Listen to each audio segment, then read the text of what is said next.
In this video, we will cover replacing the flushing foam. When you receive a warning message for flushing foam replacing color white, you'll need to perform the following tasks.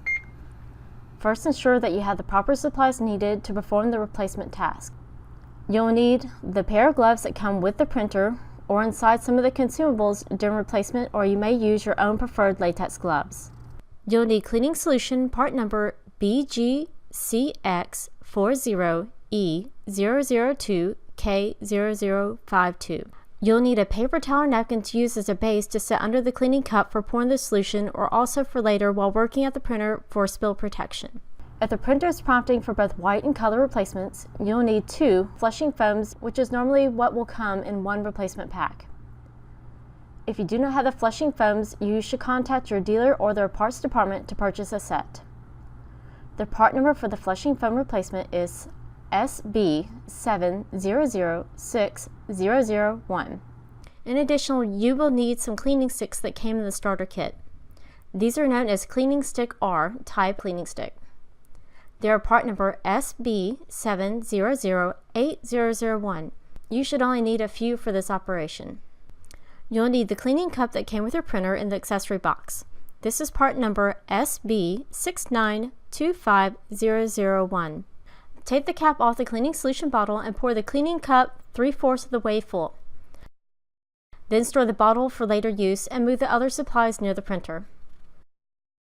From standby, we will press the down arrow key until we have maintenance highlighted and then press OK. In this submenu, we will scroll down until maintenance parts clean replace is highlighted and press OK. A list of any pending maintenance items will be displayed. Assure that the flushing foam replacing color white message is displayed. We will be focusing on this item only through all these items listed need to be completed once this process is started. If the list displays more than one maintenance item, take note of this and press OK. If the list was longer than 4 items, you may have to press OK more than once. You can proceed as mentioned previously by pressing OK to move past this list. You will need to press OK once more to begin the maintenance parts replacement process. The plat will move in and out and the carriage will park in the flushing position.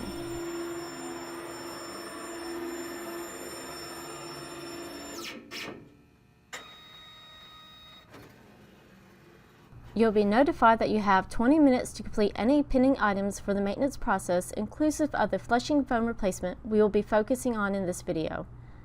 Be prepared to complete all the items in the allotted time. To turn off the power in normal mode, push and hold the power button for 1 second and you'll hear a beep letting you know you can release the button. Do not hold the button down past hearing the beep.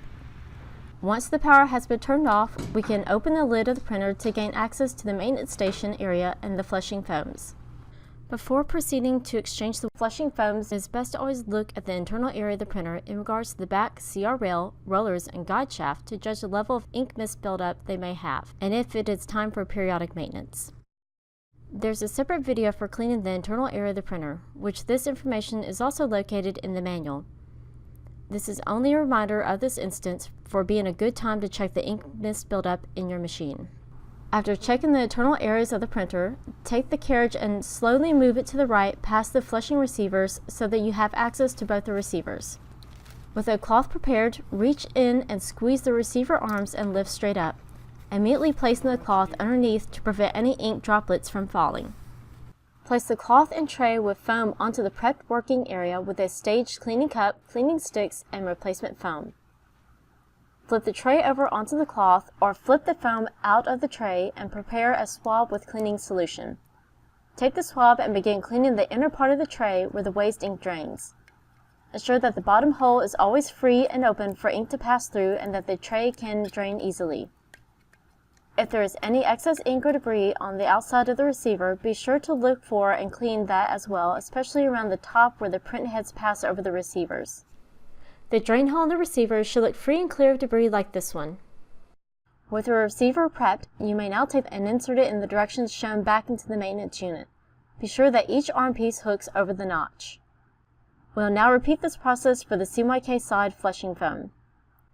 Please be sure to dispose of the flushing foams and cleaning sticks as waste ink material in accordance with your local waste management policies. You may use a new cleaning stick for this process. However, you can also use an already dirty cleaning stick and the same cleaning solution that was used on the white side.